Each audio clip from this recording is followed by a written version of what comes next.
Siap kita? Salam Amangenang. Selamat hari Minggu bagi kita semuanya. Terpujilah Tuhan yang telah mempersatukan kita dalam ibadah ini.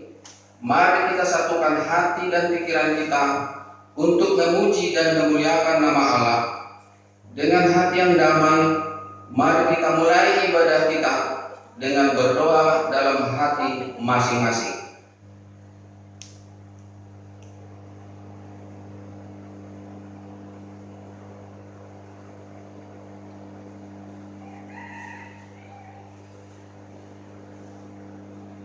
Amin. Kita bernyanyi dari Kidung Jemaat nomor 161 ayat 1 dan 2.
Di dalam nama Allah Bapa, Anaknya Tuhan Yesus Kristus, dan Roh Kudus yang menciptakan langit dan bumi. Amin. Kasihanilah aku, ya Tuhan, sebab aku merasa sesak. Karena sakit hati mengidaplah mataku, meranahlah jiwa dan tubuhku. Tetapi kepadamu aku percaya. Ya Tuhan, aku berkata, Engkaulah Allahku. Masa hidupku ada dalam tangan-Mu. Lepaskanlah aku dari tangan musuh-musuhku dan orang-orang yang mengejar aku. Tuhan, janganlah biarkan aku mendapat malu, sebab aku berseru kepadamu. Luputkanlah aku oleh karena keadilan-Mu. Amin. Haleluya, kita nyanyikan. Haleluya.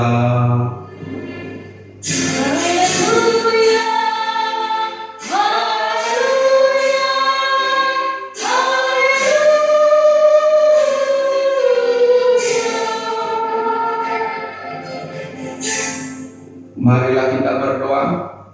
Bapa kami yang di surga, Maha Pengasih bagi umat manusia, Engkau telah memberikan Anak-Mu yang tunggal untuk memikul semua dosa kami sampai di kayu salib. Kuatkan hati kami supaya kami yakin akan keampunan segala dosa, agar kami tidak berputus asa oleh karena dosa-dosa kami, tetapi agar kami penuh harap atas kasih setia-Mu melalui Anak-Mu yang Engkau kasihi, Tuhan Yesus Kristus, Tuhan kami. Amin. Kita bernyanyi dari Kidung Jemaat nomor 58 ayat 1 dan ayat 3.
marilah kita mendengar inti hukum Taurat.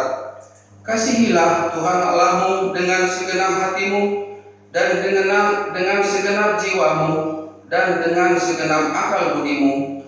Kasihilah sesamamu manusia seperti dirimu sendiri. Marilah kita memohon kekuatan dari Allah. Ya Tuhan Allah, kuatkanlah kami melakukan yang sesuai dengan hukum-Mu. Amin. Kita bernyanyi dari Kidung Jemaat nomor 33 ayat 1 dan 2.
Marilah kita merendahkan diri dan mengaku dosa kita di hadapan Tuhan.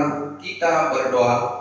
Ya Tuhan Allah Bapa kami yang di sorga, kami mengaku bahwa kami adalah manusia berdosa di hadapan-Mu karena perkataan kami, karena perbuatan kami, dan karena pikiran kami. Dan kami juga tidak mengasihi sesama kami seperti diri kami sendiri. Ya Tuhan Allah Bapa, kasihanilah kami, ampunilah segala dosa kami, kuatkanlah kami mengalahkan segala kejahatan, melalui Yesus Kristus Tuhan kami. Amin. Janji Tuhan akan pengampunan dosa kita. Berbahagialah manusia yang kesalahannya tidak diperhitungkan Tuhan, dan berbahagialah manusia yang tidak berjiwa penipu. Kemuliaan bagi Allah di tempat yang maha tinggi. Amin. Kita bernyanyi dari Kidung Jemaat nomor 395 ayat 1. Ku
kita mendengar firman Tuhan yang ditetapkan menjadi epistel kita di minggu hari ini.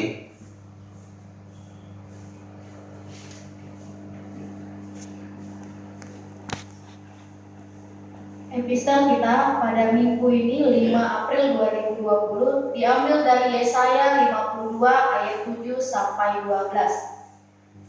Betapa indah kelihatan dari puncak bukit-bukit kedatangan pembawa berita yang mengabarkan berita damai dan mengabarkan berita baik, yang mengabarkan berita selamat dan berkata kepada Sion, Allahmu itu Raja.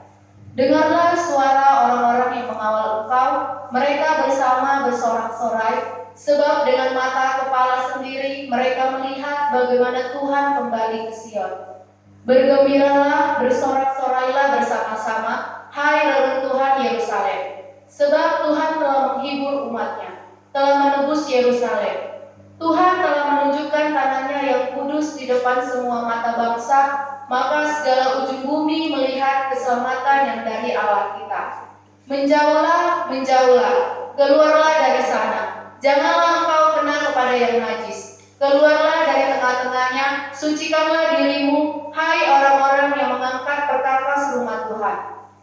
Sungguh kamu tidak akan buru-buru keluar dan tidak akan lari-lari berjalan, sebab Tuhan akan berjalan di depanmu dan Allah Israel akan menjadi penutup barisanmu. Demikianlah pembacaan firman Tuhan. Berbahagialah mereka yang mendengar firman Allah serta memelihara dalam hatinya. Amin.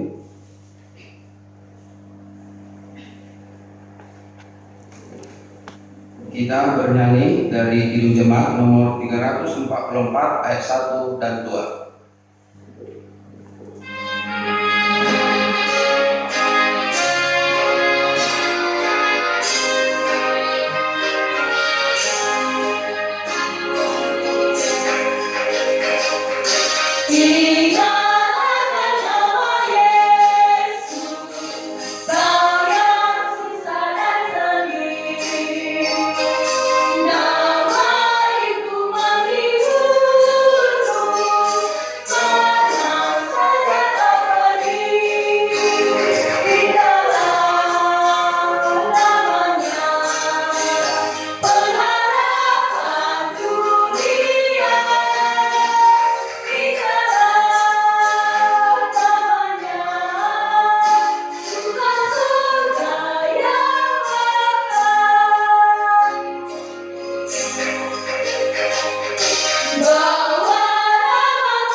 Marilah kita mengaku iman percaya kita sebagaimana pengakuan saudara seiman kita di seluruh dunia.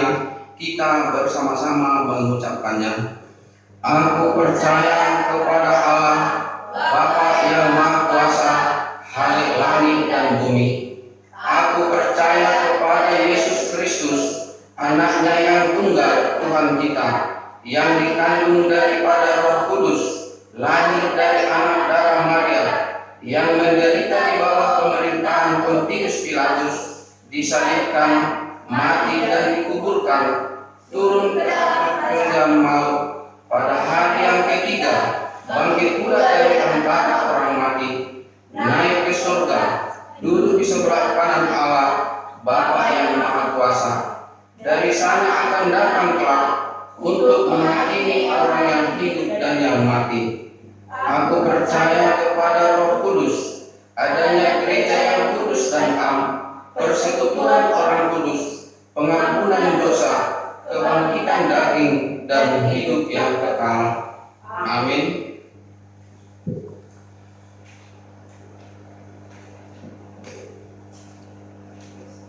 Doa syafaat.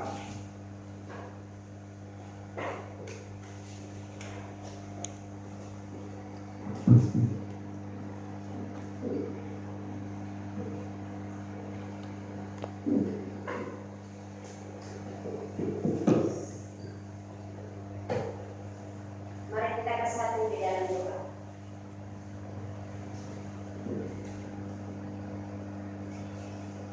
Segala puji dan syukur kami ucapkan kepadamu Allah Kami yang di surga, atas berkat Tuhan yang sudah berkati kami pada hari ini Bapa. Penyertaan Tuhan di mana jemaatmu, di mana mereka berada, biar lindungi dan Tuhan berkati kami semua. Terima kasih Bapa. Kami mau berdoa buat jemaat Tuhan. Berikan mereka keteguhan iman Bapa. Apapun yang terjadi di negara kami ini, yaitu Bapak badai COVID-19 yang melanda dunia, supaya segera berlalu. Ya Bapak, tolonglah kami supaya segala penyakit yang ada di dalam tubuh yang sudah merasakan Tuhan angkat, dan mereka bisa hidup dan mereka bisa menikmati kehidupan kembali. Kami juga berdoa buat jemaat kami Bapak, keluarga yang sedang berduka karena penyakit, karena kematian, karena ekonomi yang semakin melemah. Ya Bapak, kami serahkan segala kehidupan kami, pekerjaan. Sekarang semua ekonomi sudah melemah Bapak, karena COVID-19 yang melanda negara kami. Kami juga berdoa Bapak bagi para tenaga medis, supaya mereka diberi Tuhan kekuatan untuk menjalankan tugasnya, dan mereka bisa bekerja dan mengabdi kepada Tuhan, bekerja selama mereka masih kuat. Terima kasih Bapak. Kami juga berdoa kepada pemimpin bangsa supaya diberi hikmat untuk mengatasi segala masalah. Kepada pemimpin negara kami Pak Jokowi Bapak, kiranya Tuhan berikan kesehatan kepada dia dan berikan kesabaran dalam memimpin negara ini. Terima kasih Bapak. Kami mau berdoa buat semua jemaat yang ada di gereja kami ini dan juga di Pagaran Bapak. Kiranya Tuhan memberikan kekuatan, Tuhan berikan kesabaran, walaupun kami beribadah di rumah kami masing-masing, tapi kami yakin dan percaya kepada Bapak, Tuhan pasti hadir di dalam rumah kami, dan Tuhan berikan janji bahwa kami akan beribadah supaya berdamai satu keluarga kami. Terima kasih Bapak. Dosa kami begitu banyak, kiranya hapuskan hal itu agar kami layak di hadapan-Mu. Untuk sore ini sampai besok malam, nanti malam, Tuhan berkati kami, memberikan kepada kami keselamatan. Di dalam nama Yesus Kristus, kami sudah berdoa dan mengucap syukur. Amin.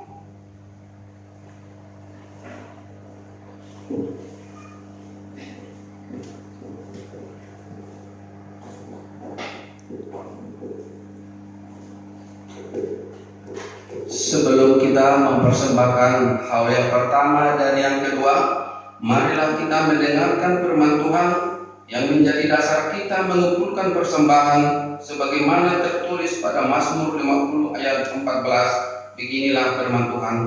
Persembahkanlah syukur sebagai korban kepada Allah, dan bayarlah najarmu kepada Yang Maha Tinggi. Amin. Kita bernyanyi dari Kidung Jemaat nomor 16 ayat 1 dan 2.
kasih karunia dan damai sejahtera Allah Bapa kita dan dari Tuhan Yesus Kristus menyertai kamu sekalian. Amin.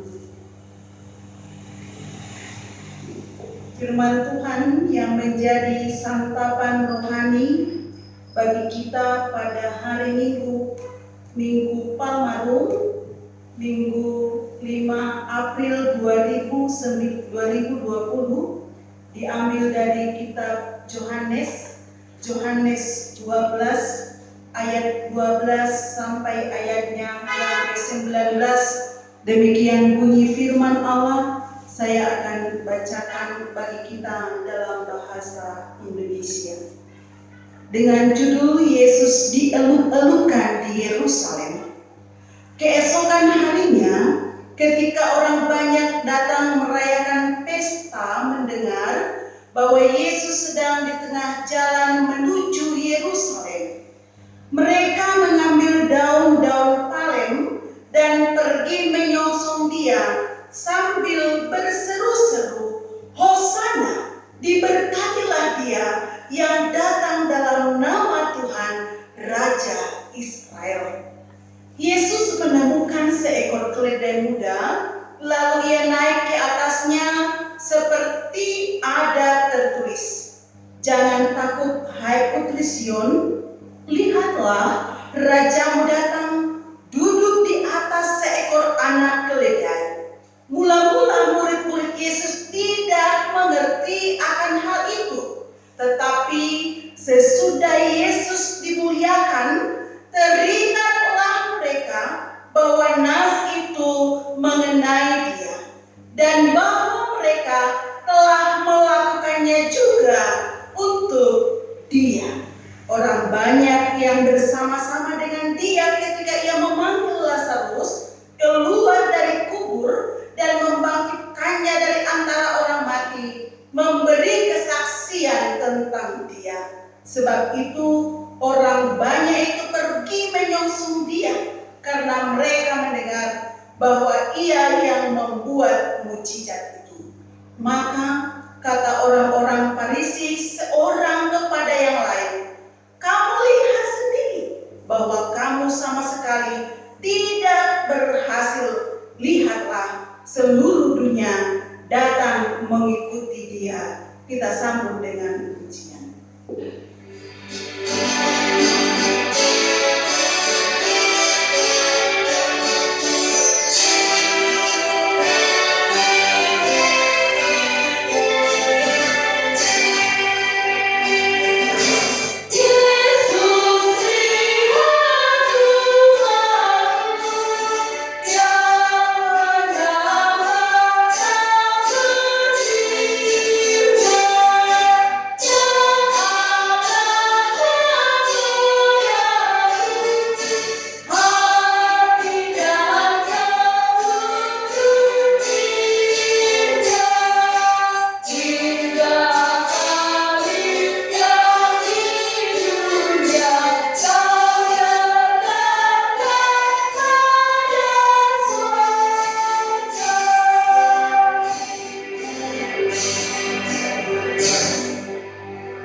Shalom dan selamat hari Minggu untuk kita semuanya. Damang dainang nadi haholongan di bagasan Kristus Yesus. Hari ini kita masih beribadah di rumah bersama keluarga tercinta. Keyakinan iman saya berbicara bahwa Amang dan Inang tetap bersyukur di tengah badai corona dan tetap percaya bahwa segala sesuatu ada dalam kuasa dan kendali Allah. Di tengah kerinduan untuk beribadah di gereja, saya mau mengajak Amang dan Inang dan semua keluarga untuk menikmati dan mengalami sabda Allah lewat khotbah ini. Bagaimanapun kondisi yang dihadapi, tetaplah hidup dalam firman Allah, sebab firman Allah adalah sumber hidup yang abadi. Amang Inang, minggu ini disebut dengan Minggu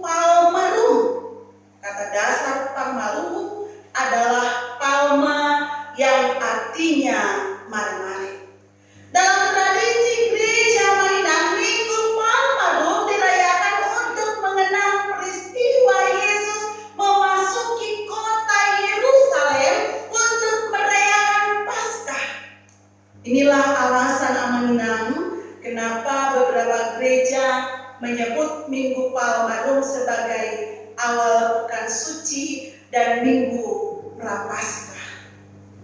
Peristiwa di mana Yesus masuk dan peristiwa menebarkan daun palem di jalan yang dilewati Tuhan Yesus perlu amanah pertama-tama kita pahami adalah sebagai sebuah penggenapan yang dinubuatkan dalam kitab Zakaria 14 ayat 4, Yesaya 62 ayat 11 dan Zakaria 9 ayat 9. Di sana dikatakan amanah, kitab itu menyaksikan bahwa pada waktu itu orang banyak akan menyambut Yesus dan berseru, Hosiana bagi anak Daud, diberkatilah dia yang datang dalam nama Tuhan, Hosiana di tempat yang maha tinggi. Amanah dari haholongan di bagasan Yesus Kristus. Nas khotbah pada hari ini termasuk salah satu situasi paling penting yang terjadi dalam masa pelayanan Yesus Kristus. Yesus memasuki Yerusalem dan ia tahu bahwa itu adalah saat-saat terakhir pelayanannya di dunia ini. Ia memasuki Yerusalem dengan kesadaran bahwa ia akan mengalami penderitaan. Salah satu dari muridnya, Amak-Inam, akan menyerahkannya kepada musuh. Salah satu dari muridnya akan menyangkalnya. Ia akan diolok-olok oleh kerumunan manusia. Ia akan disiksa hingga akhirnya mati di kayu salib.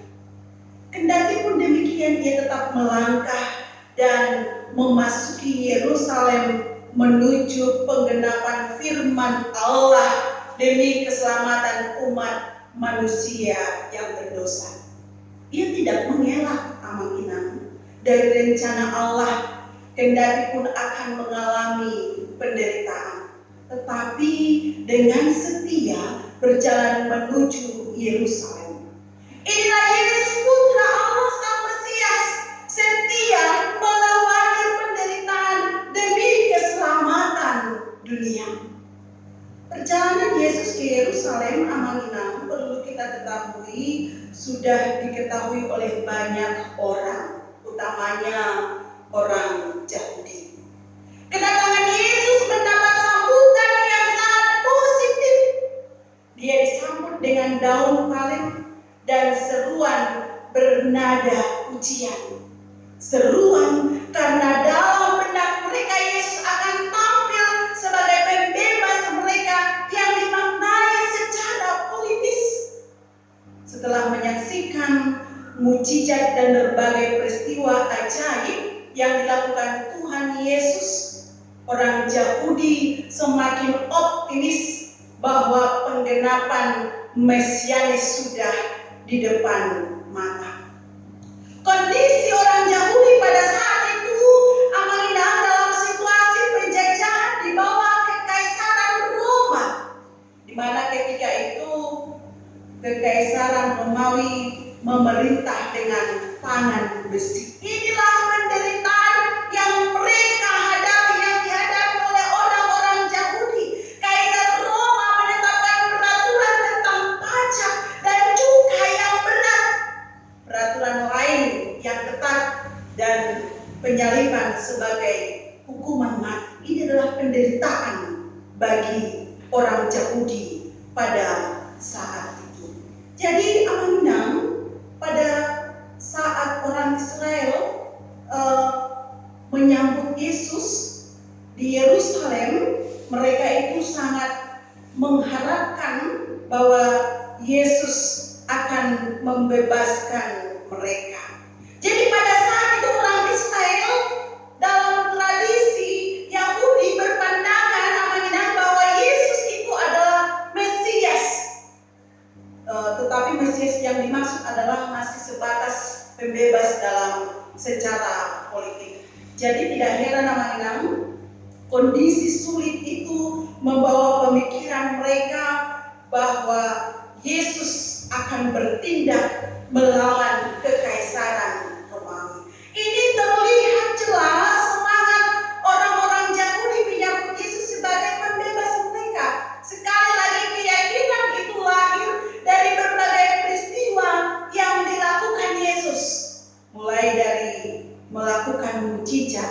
penyembuhan sampai kepada pembangkitan orang mati. Puncaknya pada saat Lazarus dihidupkan oleh Yesus. Apa yang dilakukan Yesus cukup menjadi alasan kuat bagi mereka bahwa kemenangan ada di pihak mereka atas tindakan keji Kaisar Romawi. Bagi orang Yahudi, ini adalah alasan mengapa mereka menyongsong Yesus dengan daun palem dan berseru-seru, Hosana, diberkatilah Dia yang datang dalam nama Tuhan.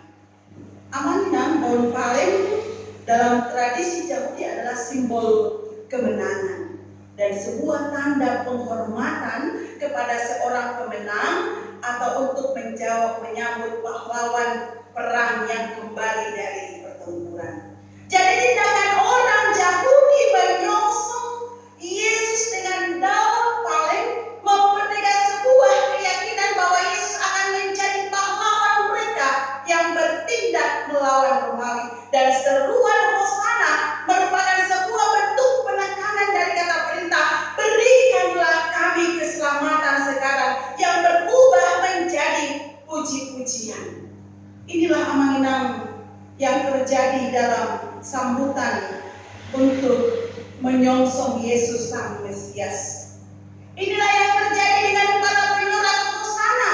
Mereka begitu fokus hanya untuk bebas dari penjajahan Romawi. Mereka ingin Yesus bertindak sesuai dengan cara berpikir mereka, yakni berperang melawan Roma.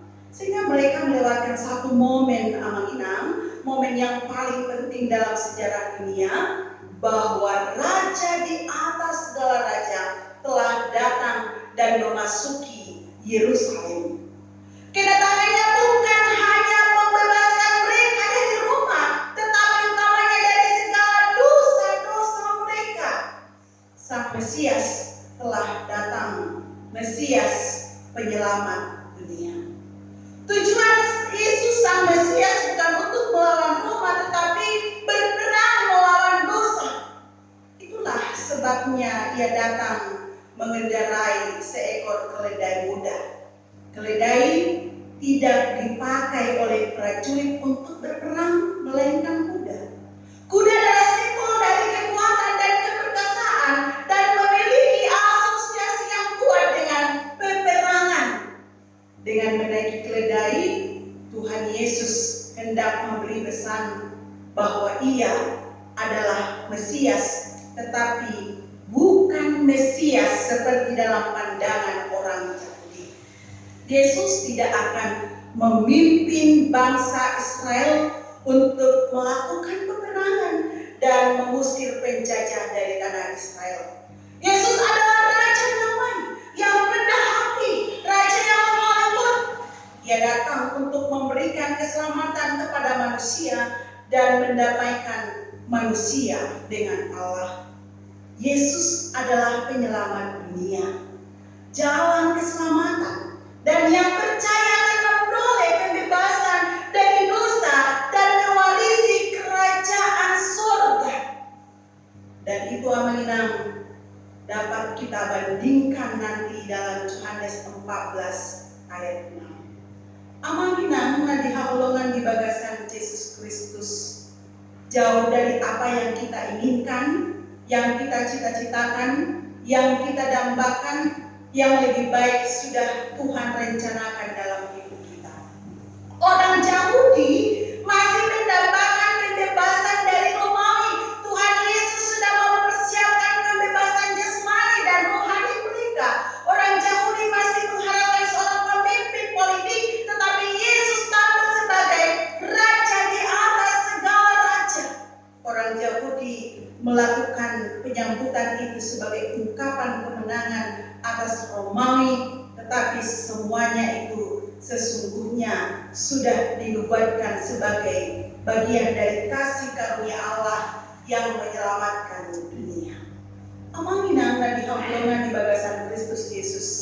Dalam peristiwa itu kita melihat kitab Yohanes memperlihatkan beberapa catatan tentang sikap terhadap peristiwa itu. Yang pertama mengenang sikap para murid. Kita melihat para murid mengalami kebingungan pada saat orang Yahudi menyambut Yesus dengan cara yang positif dan antusias. Mulanya dikatakan Amanginang ada ketidakpahaman. Tetapi kemudian setelah Yesus dipermuliakan, barulah mereka mengerti bahwa semuanya dalam mengenang Zakaria 9 ayat 9. Dan yang kedua Amanginang adalah orang banyak yang bersaksi. Kita bisa melihat ada orang banyak yang bersaksi. Orang banyak yang dimaksud adalah orang-orang yang bersama dengan Yesus dan menyaksikan peristiwa Lazarus dibangkitkan dari kematiannya. Mereka datang dari Betania. Mereka ini disebut memberikan kesaksian tentang apa yang mereka lihat. Dan yang ketiga, orang banyak menyongsong Dia. Orang banyak yang dimaksud adalah mereka yang mendengar kesaksian orang-orang dari Betania tentang perbuatan Yesus yang luar biasa. Orang Farisi ini yang keempat namanya. Orang Farisi sudah lama sebenarnya mengincar Yesus dengan berbagai cara telah mereka lakukan, termasuk mencari-cari kesalahan Yesus. Usaha perlawanan pada waktu itu jelas tidak mampu menghasut orang banyak untuk tidak mempercayai bahwa Yesus adalah Mesias. Amanginang itulah berbagai sikap terhadap Yesus Sang Mesias yang disambut di Yerusalem. Bagaimana dengan sikap Amang dan Inang? Amanginang, adakah kita masih sepositif dan seantusias orang-orang Yahudi yang menyambut Yesus menjelang masa Paskah ini? Di tengah-tengah badai corona yang membuat kita merasa tertekan, ekonomi terdampak, persekutuan terbatas, aktivitas dan ruang gerak kita juga dan yang lainnya tidak bisa kita lakukan sebagaimana biasanya. Apakah kita masih mampu bersorak-sorai seperti orang-orang Yahudi dan berujung pada akhirnya kepada sebuah pujian bahwa Tuhan akan menyelamatkan kita? Adakah kita masih memiliki pengharapan yang kuat di tengah-tengah pergumulan yang kita hadapi sekarang ini? Amanginang, Minggu Palma adalah masa membangun sikap sembah sujud kepada Tuhan. Sungguh bijaksana bila kita melakukan peran hati yang tulus dengan aktualisasi diri masuk dalam hadirat Allah, menyongsong Yesus yang adalah Mesias, penyelamat dunia. Selayaknya kita berbuat, bisa dengan memuji-muji Dia, bisa dengan bersaksi, bisa dengan aksi nyata, walau dengan tindakan kebaikan yang kecil. Mesias telah datang. Dia adalah Raja Damai yang membawa keselamatan. Untuk itu kita sambutlah Dia. Lihat, Rajamu telah datang. Amin. Yang berbahagia adalah kita yang mendengar serta melakukan firman Allah. Kita sambut dengan pujian.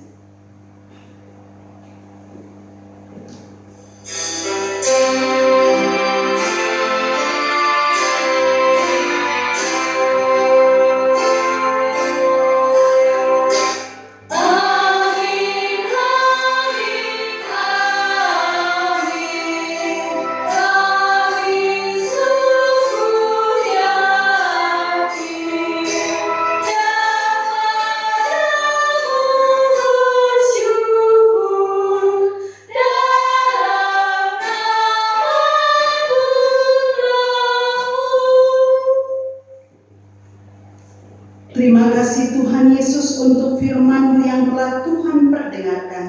Tuntun kami oleh Roh Kudus agar dapat mengimani dan melakukan firman-Mu. Amin.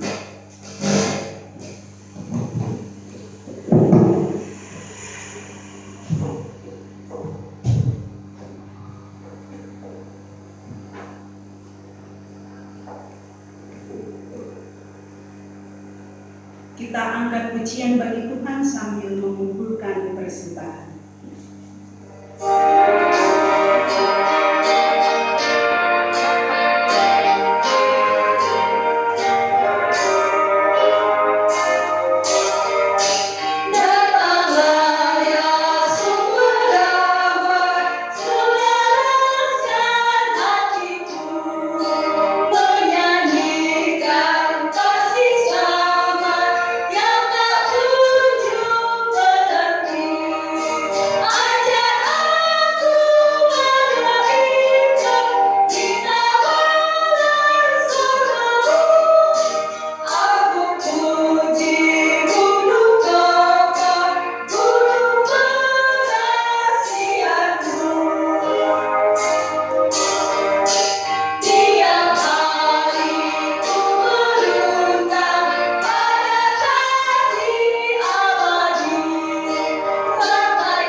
Marilah kita serahkan persembahan kita ini ke hadapan Tuhan untuk diberkati. Marilah kita berdoa.